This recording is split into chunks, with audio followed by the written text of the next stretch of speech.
cold grey light rippled over the floor of a cave so vast that its roof was lost in shadows. An endless screen of water fell across the entrance, its sound echoing from the rocks. Near the back of the cavern crouched a frail white she-cat. Despite her age, her green eyes were clear and deep with wisdom as her gaze traveled over the skinny cats swarming the cave floor, restlessly pacing in front of the shimmering waterfall. The elders huddled together in the sleeping hollows, the kits mewling desperately, demanding food from their exhausted mothers. "We can't go on like this," the old she-cat whispered to herself. A few tail lengths away, several kits squabbled over an eagle carcass. Its flesh had been stripped away the day before as soon as their mothers had caught it. A big ginger kit shouldered a smaller tabby away from the bone she was gnawing at. "I need this," he announced. The tabby sprang up and nipped the end of the ginger kit's tail. "We all need it, Fleabrain," she snapped as the ginger Tom let out a yowl. A grey and white elder, every one of her ribs showing through her pelt, tottered up to the kits and snatched the bone away. "Hey!" the ginger kit protested. The elder glared at him. "I caught prey for season after season," she snarled. "Don't you think I deserve one measly bone?" She turned and stalked off, the bone clamped firmly in her jaws. The ginger kit stared after her for a heartbeat, then scampered wailing to his mother, who lay on a rock beside the cave wall. Instead of comforting him, his mother snapped something, angrily flicking her tail. The old white she-cat was too far away to hear what the mother cat said, but she sighed. "Every cat is coming to the end of what they can bear," she thought. She watched as the grey and white elder padded across the cave and dropped the eagle bone in front of an even older she-cat, who was crouching in a sleeping hollow with her nose resting on her front paws. Her dull gaze was fixed on the far wall of the cave. "Here, misty water." The grey and white elder nudged the bone closer to her with one paw. "Eat. It's not much, but it might help." Misty Water's indifferent gaze flickered over her friend and away again. "No, thanks, Silver Frost. I have no appetite, not since Broken Feather died." Her voice throbbed with grief. "He would have lived, if there had been enough prey for him to eat." She sighed. "Now I'm just waiting to join him."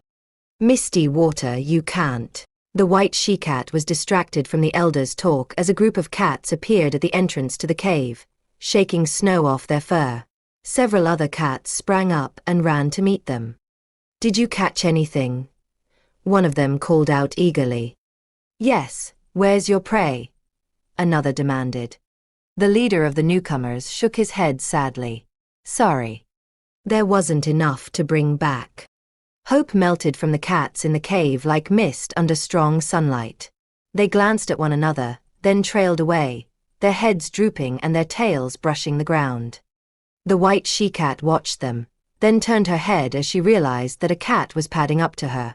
Though his muzzle was grey with age and his golden tabby fur thin and patchy, he walked with a confidence that showed he had once been a strong and noble cat.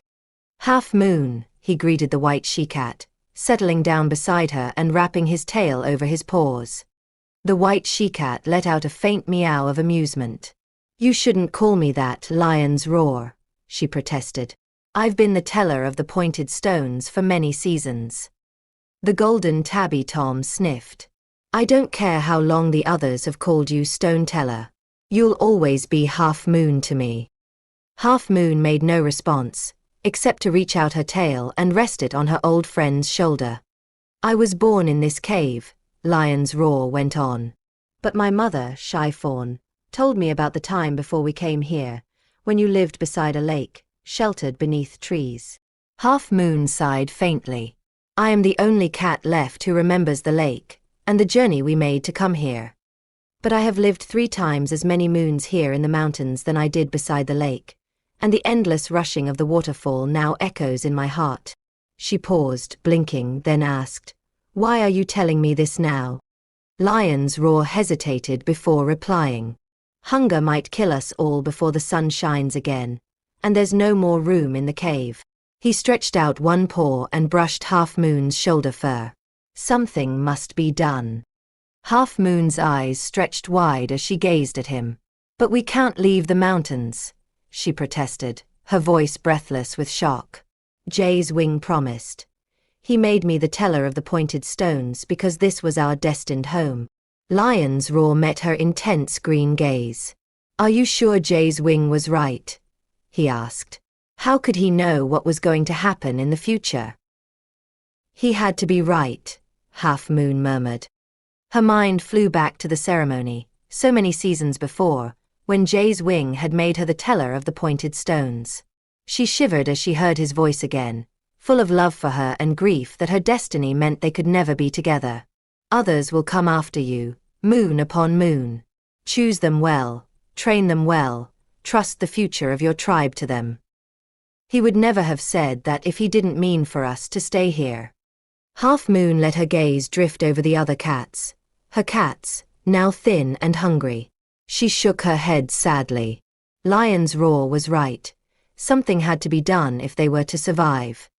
Gradually she realized that the cold grey light in the cave was brightening to a warm gold, as if the sun were rising beyond the screen of falling water, but Half Moon knew that night was falling. At her side Lion's roar sat calmly washing his ears, while the other cats in the cave took no notice of the deepening golden blaze. No cat sees it but me. What can it mean?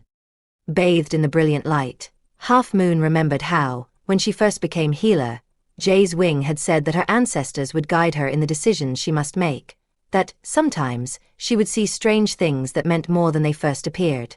She had never been directly aware of her ancestors, but she had learned to look out for the signs. Possible meanings rushed through Half Moon's mind, thick as snowflakes in a blizzard. Maybe the warm weather is going to come early. But how would that help, when there are so many of us? Then she wondered whether the sun was really shining somewhere else, where there was warmth and prey and shelter. But how would that help us, up here in the mountains?